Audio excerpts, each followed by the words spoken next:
99 ரொம்ப கிரிட்டிக்கலாக இருக்குதுல்ல. 99லேருந்து 100 அடிக்கிறதுக்குள்ளே கிரிக்கெட் ஆடும்போது நிறைய பேர் அவுட் ஆகிடுவாங்க.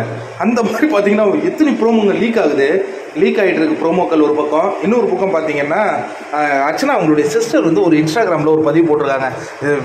நேற்று நைட்டே இவங்க பிளான் பண்ணிட்டாங்க எங்கள் அக்காவை டார்கெட் பண்ணுறதுக்கு அப்படிங்கிற மாதிரி அவங்க ஒரு பதிவு பண்ணியிருக்காங்க. இவங்களுக்கு இதே வேலையாகி போச்சுங்க. எனக்கு தெரிஞ்சு எங்களுடைய கேம் வந்து ரொம்ப டவுனாக போயிடுச்சு. தினேஷ்லாம் என்ன மாதிரியான ஒரு வாய்ப்பு இருந்தது. அவர் இந்த புறம் பேசுறதுல இப்போ ரொம்ப ருசி கண்டுட்டாப்புல. இப்போ யாரை பற்றி பேசிட்டு இருக்காங்கன்னா நிக்சன் ஐஷு வரையும் போயிட்டாங்க.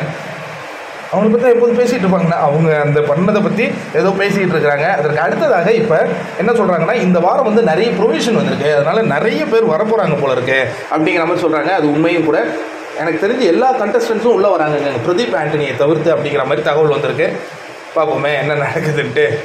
பிரதீப் அதாவது மகத்துக்கு ரெட் கார்டு கொடுத்தாங்க. ஆனால் மகத்தும் இதுமாரி ரீஎன்ட்ரியில் உள்ளே வந்தார்.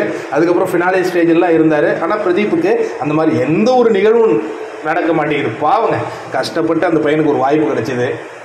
சதி செஞ்சு அதை தூக்கிட்டு இப்போ சதி செஞ்சவங்களே அதை வந்து கொக்கரித்து கொண்டு இருக்கும் அந்த காட்சிகள்லாம் நம்ம பார்க்கும்போது கஷ்டமாக தான் இருக்குது.